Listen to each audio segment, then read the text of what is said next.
बिस्मिल्लाहिर्रहमानिर्रहीम। अस्सलाम वालेकुम नाज़रीन, आप यूट्यूब चैनल देख रहे हैं। मैं इमरान खान हूँ। नाज़रीन, गिलगित बल्तिस्तान का हमेशा से एक रिकॉर्ड रहा और यही चीज़ आज़ाद कश्मीर में भी होती रही। और वो ये है कि जिसकी भी वफाक में हुकूमत होती है, यहाँ के लोग मजबूरन उसी जमात को वोट देते हैं या उसके उम्मीदवारों को कामयाब करवाते हैं। वजह यह है कि ये अपनी ज़िंदगी गुजारने के लिए पहाड़ों पर रहने वाले लोग हैं, इनके वसाइल बहुत कम हैं और हालात बहुत मुश्किल हैं और इनका सारा इन्हिसार वफाक से मिलने वाली इमदाद के ऊपर है। तो ये कभी भी वफाक को नाराज़ नहीं कर सकते। ये कोशिश करते हैं कि जिसकी भी वफाक में हुकूमत है ये उसके साथ शामिल हो जाएं और इन्हें वफाक कुछ ना कुछ दे दे जिससे इनका काम चल जाए। तो इसलिए हमेशा से यहाँ के लोग ये फ़ैसला करते आए हैं कि वोट डालेंगे वफाक के नुमाइंदों को। लेकिन इस मरतबा काफ़ी चीज़ें तब्दील हुई हैं। पाकिस्तान तहरीक इंसाफ ने जो पूरे पाकिस्तान में कंपेन की, पूरे पाकिस्तान के अंदर एक तब्दीली आई लोगों की सोच में और एंटी एस्टेब्लिशमेंट लोगों ने एक बयानिया अपनाया। उसके बाद गिलगित बल्तिस्तान और कश्मीर के अंदर भी बहुत हद तक रिजेंटमेंट हो रही है, बहुत हद तक मज़ामत हो रही है और ये पाकिस्तान की एस्टेब्लिशमेंट को पसंद नहीं है। पाकिस्तान पीपल्स पार्टी और PMLN क्योंकि इस वक्त हुकूमत में है वफाक में, तो उनके पास एक बड़ा चांस था कि वो आसानी से गिलगित बल्तिस्तान में अपनी हुकूमत बना लेते। लेकिन पाकिस्तान तहरीक इंसाफ एक बहुत बड़े फैक्टर के तौर पे सामने आई और उन्होंने अपना लोहा मनवाया। यहाँ तक कि पाकिस्तान की एस्टेब्लिशमेंट को, तहरीक इंसाफ को एक मरतबा फिर इलेक्शन से बाहर करना पड़ा। उनका इंतखाबी निशान, जिसके साथ इत्तेहाद हुआ उसका इंतखाबी निशान, उम्मीदवारों को परेशान करना, बार बार वोटर लिस्टों में तब्दीली करना, अफसरान का तबादला करना, वसाइल का बेदरेग इस्तेमाल करना, डराना धमकाना, सूबा बदरियाँ करना, लोगों को गिरफ्तार करना, हिरासत में रखना, परेशान करना, छापे मारना, ये सारी चीज़ें उन्होंने एक दफ़ा फिर की हैं। इंतखाबी निशान बार बार तब्दील भी किए हैं। ये सारा कुछ ये बता रहा है कि अब गिलगित बल्तिस्तान में और कश्मीर में रुझान तब्दील होने जा रहे हैं। अब ऐसा नहीं है कि वो लोग वफाक की मोहताजी के ऊपर रहना चाहते हैं, वो एक आज़ाद और ख़ुद मुख्तार ज़िंदगी गुजारना चाहते हैं और अपनी ऐसी हुकूमतें बनाना चाहते हैं जो उनके हकूक़ उन तक पहुँचाएँ। अब मेरे ख्याल में इसका सबसे अच्छा सलूशन ये है कि गिलगित बल्तिस्तान में ख़ास तौर पर, कश्मीर में आप इसको करें या ना करें, क्योंकि कश्मीर एक आज़ाद टेरिटरी है, कश्मीर एक आज़ाद मुल्क है और आज़ाद कश्मीर हम उसको कहते हैं। वो पाकिस्तान का आईनी नुक्ता नज़र से पाकिस्तान का हिस्सा नहीं है। हमारा ये नारा है कि कश्मीर बनेगा पाकिस्तान, लेकिन आईनी नुक्ता नज़र से वो पाकिस्तान का हिस्सा नहीं है। वज़ीर दाखिला मोहसिन नकवी ये बात कह भी चुके हैं और उन्होंने ये बात एक धमकी के अंदाज में कही थी कि कश्मीरी पाकिस्तान के आईनी शहरी नहीं है। अगर वो एहतजाज करने आएंगे तो ये पाकिस्तान की रियासत के ऊपर हमला तस्वुर किया जाएगा और दहशतगर्दी के मुकदमात दर्ज किए जाएंगे। लेकिन आ जाए वापस अपनी बात पे। मेरे ख्याल में गिलगित बल्तिस्तान का इलेक्शन कम से कम पाकिस्तान के बिल्कुल साथ ही होना चाहिए। उसे सूबे का स्टेटस देना चाहिए, वहाँ से कौमी असम्बली के फिर मेंबर्स भी बनने चाहिए।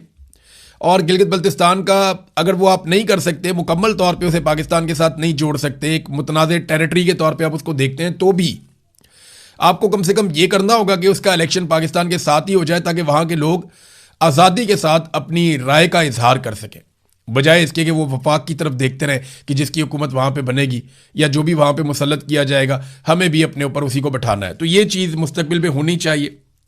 अब इलेक्शन है कल के दिन में, आज रात को आप वीलॉग सुन रहे हैं। कल के दिन में गिलगित बल्तिस्तान के लोग फैसला करेंगे कि वो क्या सोचते हैं और उनके फैसले के बाद पाकिस्तान की मिलिट्री एस्टेब्लिशमेंट ये फैसला करेगी कि उन्होंने अपनी रविश तब्दील करनी है या तब्दील नहीं करनी।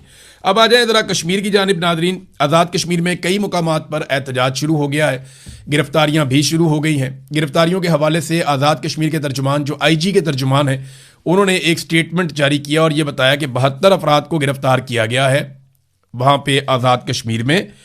और साथ ही साथ ये भी कहा गया कि ये लोग शरपसंद हैं, कलदम तंजीम से इनका ताल्लुक़ है और इनके ताल्लुकात जो हैं वो गैर मुल्की अफराद से भी मिलते हैं। जब गैर मुल्की अफराद कहते हैं तो आपको डायरेक्ट आपका दिमाग जाता है कि शायद इंडिया के साथ मिलते हैं। ऐसा नहीं है, ये ओवरसीज़ पाकिस्तानी जो बाहर रहते हैं, कश्मीरी बहुत बड़ी तादाद में, उनके साथ इनके रवाबित रहते हैं और उनके साथ इनके ताल्लुकात हैं। अगर इंडिया होता तो शायद वो ये कह देते, लेकिन वो तासुर यही देते हैं। आपको पता है पुलिस भी प्रोपेगेंडा में लग जाती है। वहाँ पे जो IG लगाया गया वो कैप्टन लियाकत को लगाया गया था। कैप्टन लियाकत की जहनियत का अंदाज़ा आप उनके इस एक बयान से लगा सकते हैं। ये ज़रा आप कैप्टन लियाकत साहब को सुनिए। मैं माजी में इनको जानता हूँ अच्छी तरह और मैं बल्कि इनके भाई को भी जानता हूँ, इनकी फैमिली को भी जानता हूँ, ये अच्छे लोग हैं। लेकिन कैप्टन लियाकत साहब जो हैं, ये इनका एक स्टेटमेंट है जो माजी में, वो सुन के आपको आइडिया हो जाएगा कि किस जहनियत के आदमी को इस वक्त IG कश्मीर लगाया गया है। एक उसमें क्वेश्चन था कि पाकिस्तान के हालात कैसे ठीक हो सकते हैं। तो मैं पता नहीं ये इसके कॉन्सिक्वेंसेस क्या होंगे। मैं 1000 को बंदा मार दो ठीक हो जाएंगे। इंटरव्यू में बैठा हुआ चेयरमैन एफपीएससी के सामने यूनिफॉर्म में बैठा हुआ है, कप्तान कह रहा है कि 1000 बंदा मार दो। क्या बात। कहते हैं वो पता कैसे लगेगा कि 1000 मारना। मैं कहा एजेंसियों को सारी डिटेल है, कौन किड्डा गंदा है कौन किड्डा चंगा है, ये डिसीजन करना है। हाँ मुझे कहते हैं आपको वजीर आजम बना दे तो आप क्या करेंगे। अच्छा मैं 1000 बंदा मारांगा। क्या बात है। मैं कहते हैं are you in your senses magic sir. ये हंस के बता रहे हैं एक इंटरव्यू में इस वक्त जो आईजी हैं कश्मीर के कि 1000 आदमी मार दें तो सब कुछ ठीक हो जाएगा। ये एक्चुअली दबाव डालने की बात कर रहे हैं और मावराए अदालत जो कत्ल किए जाते हैं उनको सपोर्ट कर रहे हैं हंसते हुए एंजॉय करते हुए। अब इस जहनीत के ऑफिसर को कश्मीर में लगाया गया है जो 1000 आदमी मारना चाहता है। हालात को ठीक करने का उसके पास सबसे बेहतरीन हल जो उसने अपने इंटरव्यू के अंदर कहा था वो यही है कि 1000 आदमी मार दिया जाए तो हालात ठीक हो सकते हैं, चीज़ें कंट्रोल हो सकती हैं। बहरहाल ये अब रियासत की मर्जी है कि वो किस तरह के लोगों को मुसल्लत करती है अवाम के ऊपर। और इसमें एक और अहम चीज़ है कि एक स्टेटमेंट आया उमर नज़ीर कश्मीरी की जानिब से। ये स्टेटमेंट मैं आपको बता देता हूँ, वो दर्स से करा रहे थे और उन्होंने जो स्टेटमेंट जारी किया अपने लोगों के लिए, क्योंकि कल इन्हें गोली लगी है। इन्हें रावला कोट की ये हैं, ये एक जगह से दूसरी जगह ट्रैवल कर रहे थे अपने साथियों के साथ, इन्हें घेर कर दोनों तरफ से गोली चलाई गई। और सरकार का ये कहना है कि इन कश्मीरी नौजवानों ने गोली चलाई, जबकि इन कश्मीरी नौजवानों का कहना है कि हम पुरअमन थे, हमारे ऊपर गोली चलाई गई, दोनों तरफ से चलाई गई, जिसमें कुछ लोग जख्मी हुए हैं और एक इनके साथी शहीद हो गए हैं। जो शहीद हुए हैं इनके साथी, उनका नाम मैं आपको पहले भी बता चुका हूँ, सरदार शाहजेब हबीब, और वो रेंजर्स की फायरिंग से ये दावा किया गया कि शहीद हुए हैं। बहरहाल इन्होंने जो कहा वो ये कि दोनों तरफ से घिराव करके हम पर सीधे फायर किए गए, हमारे साथी एक शहीद हो गए हैं, कुछ जख्मी हो गए हैं, और ओवरसीज पाकिस्तानी हमारे लिए जितनी हो सकता है वो आवाज़ उठाएं और जितने साथी हमारे आज़ाद कश्मीर में हैं वो सारे पुरअमन रहें। हमने पुरअमन जद्दोजहद करनी है, हमारे मुतालबात पर किसी सूरत कंप्रोमाइज़ नहीं होना चाहिए। ये जो कुर्बानियाँ हम दे रहे हैं ये इस जद्दोजहद में शामिल हैं। ISI के ब्रिगेडियर और IG के हुक्म पर निहत्ती अवाम के ऊपर गोलियाँ बरसाई गई हैं। हमारी जद्दोजहद पुरअमन है। इन लोगों के खिलाफ कार्रवाई और मुकदमात और गिरफ्तारियाँ होनी चाहिए जिन्होंने ये हुक्म दिया निहत्ते लोगों पर गोली चलाने का, और गिरफ्तारियों से आज़ाद कश्मीर के लोगों को डरने की कोई ज़रूरत नहीं है, और अपने जज्बे से और इत्तफाक से आप जीतेंगे। इंतज़ार ना करें किसी चीज़ का, लॉकडाउन के लिए उसका आगाज़ करें, हर चीज़ टाइमिंग के मुताबिक होनी चाहिए, कोई हथियार नहीं उठाएगा, तिब्बी इमदाद भी नहीं मिल रही। ये कमोबेश ये उनका स्टेटमेंट है। मैंने वो स्टेटमेंट सुना था, चंद पॉइंट मैंने लिख दिए थे। तो ये उमर नज़ीर कश्मीरी साहब का एक स्टेटमेंट आया। फिर एक जो बयान है वो आया है शौकत नवाज मीर साहब की जानिब से, जो एक अहम रहनुमा है जॉइंट अवामी एक्शन कमेटी के। वो ये कहते हैं कि आज़ाद कश्मीर पुंछ में उन्होंने सूरत बताई कि बहुत ज़्यादा कशीदा हो गई है मौजूदा हुकूमत की वजह से, और साथ उन्होंने ये भी बताया कि इंटरनेट सर्विसेज और तमाम सहूलियात हम कश्मीरियों से छीन ली गई हैं। मोबाइल और इंटरनेट बंदिश की वजह से सिर्फ ये ऑडियो पैगाम एक मैं जारी कर रहा हूँ, और ये पैगाम आप सबसे गुजारिश है कि हर तरफ फैला दें। सरदार शाहजेब हबीब कश्मीरी जो हैं, इन्हें रेंजर्स की फायरिंग से ये शहीद हो गए हैं। शहीद के खून का बदला ज़रूर लिया जाएगा। मज़ालिम की वजह से हम अपनी जद्दोजहद से पीछे नहीं हटेंगे। हमारी जद्दोजहद पुरअमन और बुनियादी हकूक़ के लिए है, और हम पे गोली चलाई गई है। ये अक़वाम मुत्तहिदा के चार्टर की खिलाफ वर्जी की गई, जिसके मुताबिक बुनियादी अपने हकूक़ के लिए हम अपना हक़ इस्तेमाल करते हुए, ये हमारा बुनियादी हक़ है कि हम पुरअमन एहतजाज कर सकें अपने बुनियादी हकूक़ के लिए। तो हम पे गोली चलाई गई, ये अक़वाम मुत्तहिदा के चार्टर की भी खिलाफ वर्जी है और ये हमारे हकूक़ की संगीन खिलाफ वर्जी है। ये जनाब शौकत नवाज मीर साहब का स्टेटमेंट है। तो कश्मीर की सूरत हाल नाज़रीन आपके सामने है। छापे गिरफ्तारियां जारी हैं। एक जगह पे वीडियो आई, वहाँ पे कुछ रहनुमाओं को गिरफ्तार करने की कोशिश की गई तो आवाम बहुत बड़ी तादाद में पहुँच गई और उन्होंने अपने लोगों को छुड़वा लिया। ये है नाज़रीन कश्मीर की सूरत हाल जो बिगड़ती चली जा रही है। गिलगित बल्तिस्तान में इलेक्शन है और कल उसके नताइज आना शुरू होंगे तो हमें पता चलेगा कि वहाँ पे आवाम के साथ क्या किया गया। तो जमहूरियत तो नाज़रीन पाकिस्तान में आखिरी सांसें ले रही है, और जो पाकिस्तान में मुसल्लत रजीम है वो पाकिस्तानियों के लिए एक मुसीबत बना हुआ है। ये पाकिस्तान के वफाकी इदारे शुमारियात की जो कल की रिपोर्ट है वो ज़रा आप देख लीजिए। अच्छा, ये रिपोर्ट पाकिस्तान के वफाकी इदारा शुमारियात की अपनी रिपोर्ट है। ये रिपोर्ट ऐसा नहीं है कि किसी और ने बना दी है। और देखें, जब पाकिस्तान का अपना सरकारी इदारा रिपोर्ट बनाएगा तो वो कम से कम ये तो कोशिश करेगा कि हुकूमत को कोई फेस सेविंग मिल जाए। फेस सेविंग के बावजूद जो उन्होंने आदादोशुमार जमा करवाए, वो आदादोशुमार क्या बताते हैं कि एक साल में, पिछले बजट से लेकर इस बजट तक, इस एक साल में शहबाज शरीफ और आसिम मुनीर साहब के रिजीम ने पाकिस्तानियों के ऊपर कितना बोझ डाला। सिर्फ चंद चीज़ों का मैं जिक्र करूंगा। ये वफाकी इदारा शुमारियात का डाटा है। वो कहते हैं जी, आटे की कीमत में 60% इजाफा हो गया, यानी जितने का आटा था उसमें 60% इजाफा हो गया। आज आटा 3,000 रुपए के आसपास मिलता है, 20 किलो का थैला। बाद औक़ात 2,800 का, 3,000 का, ये उसका रेट चल रहा है। कई जगह पे ज्यादा, कई जगह पे कम। लेकिन इमरान खान साहब के दौर में ये 1,100 रुपए का था और कहा जाता था बहुत महंगा, बहुत महंगा। आज दुगने से भी ज्यादा, 3 गुना के करीब कीमत पहुंचने वाली। बहरहाल, ये आटे की कीमत 60% एक साल में मजीद इजाफा हुआ है। बिजली की कीमत में जो इजाफा किया गया इस एक साल में, वो भी 60% है। एलपीजी की कीमत में जो इजाफा किया गया इस एक साल में, वो 57% से ज्यादा है। पेट्रोल की कीमत में जो इजाफा किया गया इस एक साल में, वो 50% के करीब है, उससे ज्यादा है। डीजल भी 50% के करीब इजाफा किया गया।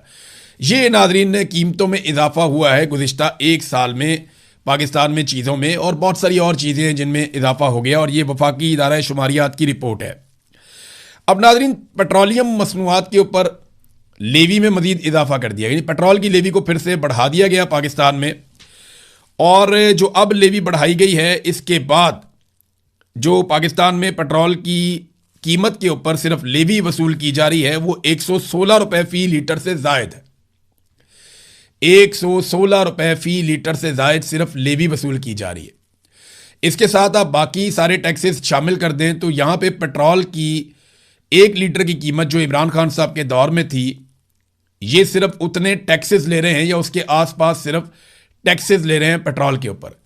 जिन्होंने 70 रुपए लीटर का पेट्रोल पाकिस्तानियों को बेचना था, वो उसी पेट्रोल के ऊपर कम से कम 116 रुपए से जायद लेवी वसूल कर रहे हैं।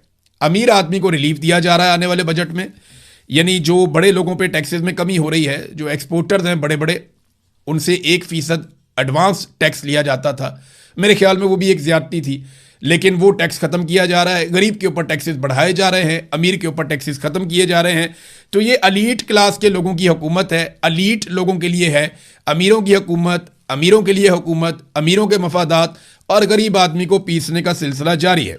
ये हुकूमत गरीब आदमी की बिल्कुल नहीं है। यानी आप अंदाजा करें कि पेट्रोलियम लेवी में मजीद इजाफा कर दिया है। और जब ये कमी करते हैं ना पेट्रोल की कीमत में, तो बड़ी बड़ी खबरें लगवाते हैं, 2-3 रुपए 4 रुपए कमी करते हैं, 5 रुपए कमी करते हैं। लेकिन जब इजाफा करते हैं पेट्रोलियम मसनूआत की कीमतों में, तो 50 रुपए 100 रुपए का इजाफा करते हैं। आलमी मंडी में पेट्रोलियम मसनूआत की कीमतें नीचे आने के बावजूद पाकिस्तानियों को वो रिलीफ नहीं दिया गया जो मिलना चाहिए था। दुनिया के किसी मुल्क में पेट्रोलियम मसनूआत की कीमतें इस तरह नहीं बढ़ाई गई। पाकिस्तान की हुकूमत ने ईरान और अमेरिका के बीच में होने वाली जंग को भी इस्तेमाल किया अपने मफाद के लिए, और उन्होंने पेट्रोल के ऊपर अजीबोगरीब किस्म के टैक्सेस लगाकर अवाम की जेबें काटी और बहाना बनाया कि जनाब पड़ोस में एक जंग हो रही है। तो ये तो इंडिया के लिए भी हो रही है, बांग्लादेश के लिए भी हो रही है, श्रीलंका के लिए भी हो रही है, अफगानिस्तान के लिए भी हो रही है, बाकी जितने ममालिक हैं अफ्रीकी, उन सब के लिए जंग हो रही है। अकेले पाकिस्तान के लिए तो नहीं हो रही, चाइना के लिए भी ये जंग हो रही है। लेकिन दुनिया के किसी मुल्क ने अपनी आवाम के साथ इतना जुल्म नहीं किया, इतने टैक्सेस नहीं लगाए जंग के नाम पे, जितने पाकिस्तानी हुकूमत ने लगा दिए। और ये डाटा के साथ मैं आपको बता रहा हूं, ये ऐसा नहीं है कि मैं हवा में बात कर रहा हूं, ये डाटा के साथ मैं आपको बता रहा हूं। नाजरीन, बड़े लोगों के लिए मैं आपको बता रहा था ना बजट है, तो जजों के लिए यानी जो आईनी अदालत के जज हैं या दूसरे जजेज हैं, इनके लिए बड़ी मुराहत रखी गई हैं। सुप्रीम कोर्ट के लिए 80 करोड़ रुपए से जायद के उनकी रिहाइशों की तज़ीन व आराइश और उनकी तामीर के ऊपर पैसा लगाया जाएगा। ये बजट रखा जा रहा है। बाद में आपको पता है, जैसे जैसे ज़रूरत पड़ेगी, जज जैसे जैसे काम आएंगे, उनके बजट के अंदर इजाफा भी होता चला जाएगा, और जितना वो चाहेंगे उतना उनको पैसा मिलेगा। और जो बजट बनाने वाली वजारतें हैं, ये एक बड़ी अजीबोगरीब खबर है नाज़रीन, मैं आपको देता हूँ, और ये सिलसिला भी पुराना है, इसको रुकना चाहिए। जो बजट की तैयारी में जितनी भी वजारतें काम करती हैं, उन वजारतों के मुलाजमीन को 6 माह तक की तनख्वाहें इजाफी मिलेंगी। अब ये एक सवाल पैदा होता है कि ये क्यों किया जाता है। ये एजाजिया दर्जन से ज्यादा वजारतों के मुलाजमीन को पहले मिलता था मोहम्मद ज़ीशान ऐवान साहब के मुताबिक, और अब वजारत कानून और इंसाफ, कॉमर्स डिवीजन और AGPR को भी इसमें शामिल कर लिया गया है। सवाल ये पैदा होता है कि क्या इन मुलाजमीन को तनख्वाहें नहीं मिलती? क्या ये इन मुलाजमीन का ऑफिशियल काम नहीं है? जब आप इनसे बजट तैयार करवाते हैं तो आप 6 माह जितनी तनख्वाहें इनको क्यों देते हैं? क्या ये वजह है कि आप इनसे वो काम करवा रहे हैं जो आईनी और कानूनी नहीं है? क्या आप इनसे वो काम करवा रहे हैं जो आप नहीं चाहते कि दफ्तर से बाहर जाए और उसकी वफादारी खरीदने के लिए आप 6-6 माह के पैसे दे रहे हैं? तो सवालात तो उठेंगे। जब आप ऐसी हरकतें करेंगे तो इन हरकतों पर सवालात तो उठेंगे। एक और नादरीन डाटा है और द इकोनॉमिस्ट की रिपोर्ट है पाकिस्तान के हवाले से, अफसोसनाक रिपोर्ट है लेकिन आपके सामने मैं पेश करता हूं। Militant violence in Pakistan is the worst it has been in a decade. पिछले 10 साल में पाकिस्तान में इतनी दहशतगर्दी कभी भी नहीं हुई जितनी दहशतगर्दी इस वक्त पाकिस्तान में है। ये द इकोनॉमिस्ट ने पाकिस्तान के हवाले से डाटा जारी किया। उन्होंने लिखा आसिम मुनीर पाकिस्तान का मिलिट्री चीफ है और बाहर तो वो बड़ा काम दिखा रहे हैं, लेकिन पाकिस्तान के अंदर जो मिलिटेंट वायलेंस है वो बदतरीन शक्ल इख्तियार कर चुका है पिछली एक दहाई में। अब ये जरा आप चार्ट देख लें जो जारी किया गया द इकोनॉमिस्ट की जानिब से। ये देखें जनाब, ये चार्ट है। 2017 में दहशतगर्दी के वाकयात ज़्यादा थे और उसमें ज़्यादा लोग शहीद हुए थे, इंसिडेंट भी ज़्यादा हुए थे, इंजरीज भी ज़्यादा हुई थी, शहादतें भी ज़्यादा हुई थी। लेकिन फिर आप ये देखें कि 2018, 19, 20, 21, 22 ये जब इमरान खान साहब की हुकूमत आई तो दहशतगर्दी नीचे जाना शुरू हो गई। ये आपको पूरा डाटा में इमरान खान साहब की हुकूमत का दौर आपको मिलेगा जहां पे दहशतगर्दी कम हुई है। और सबसे कम दहशतगर्दी जो है 2019, 20, 21 में हुई है। फिर 2022 में जब रजीम तब्दील कर दिया गया तो दोबारा से पाकिस्तान में दहशतगर्दों को बाई डिज़ाइन लाया गया, जिसके ऊपर बड़ा शोर भी मचा। हमने भी वीलॉग्स किए थे कि दहशतगर्दों को लाकर बसाया जा रहा है। तो फिर दहशतगर्दी ऊपर जाना शुरू हुई और ऊपर जाते जाते अब 2025 में जो हालत हो गई दहशतगर्दी के हवाले से पाकिस्तान की, वो ये है कि पिछले 10 साल के सारे रिकॉर्ड टूट गए हैं। बल्कि आप 10 साल छोड़ें, आप 15-20 साल के रिकॉर्ड भी निकालेंगे ना तो आपको दहशतगर्दी का ये रिकॉर्ड, इतनी ज़्यादा दहशतगर्दी आपको बहुत कम मिलेगी। दहशतगर्दी के कोई 1250 इंसिडेंट जो बड़े नंबर हैं वो रिपोर्ट हुए हैं। जो शहादतें हैं वो बहुत बड़े पैमाने पर रिपोर्ट हुई हैं, यानी 750 के करीब लोग जो यहाँ पे डाटा बता रहा है वो शहीद हुए हैं इन वाकयात में। तो ये यहाँ पे तवज्जो होनी चाहिए थी आसिम मुनीर साहब की और एस्टेब्लिशमेंट की और एजेंसियों की, लेकिन यहाँ पे बहुत बड़ा एक फेलियर है और पाकिस्तान की बदनामी हो रही है। जब किसी मुल्क में दहशतगर्दी होती है तो वहाँ पे लोग सरमायाकारी नहीं लेकर आते और यही एक वजह है कि सरमायाकारी जो बैरून मुल्क से आती है वो 82% मजीद कम हुई है गुज़िश्ता 2 सालों में। नादरीन, ये कहने में कभी बुरा भी लगता है लेकिन पाकिस्तान के मुकाबले में इंडिया में डेमोक्रेसी कुछ ज़्यादा है। आप सोच सकते हैं कि कोई शख्स पाकिस्तान की हुकूमत के ऊपर तनकीद करे बैरून मुल्क बैठकर और पाकिस्तान की हुकूमत और उसकी पॉलिसीज़ के खिलाफ बात करे और रिएक्शन दे और फिर वो बड़े आराम से पाकिस्तान में आ जाए और उसे कोई कुछ ना कहे। ये नहीं हो सकता पाकिस्तान में। लेकिन यहाँ पे इंडिया में आपको पता है काकरोच जनता पार्टी एक बनी थी। वहाँ के सुप्रीम कोर्ट के जस्टिस ने एक स्टेटमेंट दिया, नौजवानों को काकरोच से तशबीह दी और उन्होंने काकरोच जनता पार्टी बना दी।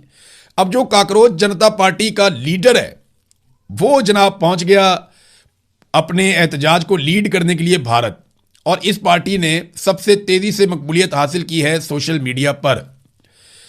अच्छा, ये जो अभिजीत दीपके, ये इसका नाम है नौजवान का, और काकरोच जनता पार्टी बनाने का इसने ऐलान किया था। उसके बाद एयरपोर्ट पे भी लोग आए हुए थे इसको लेने के लिए और देखते ही देखते कोई 80 लाख लोगों ने इसको फॉलो कर लिया। अब ये इंडिया के एयरपोर्ट पे उतरा, इसे किसी ने कुछ नहीं कहा, ना इसे पकड़ा गया ना गिरफ्तार किया गया। मज़े से ये आया, इसकी वीडियो तस्वीरें बन रही थी, नौजवान भी आए और ये जाएगा वहाँ पे एहतजाज करेगा।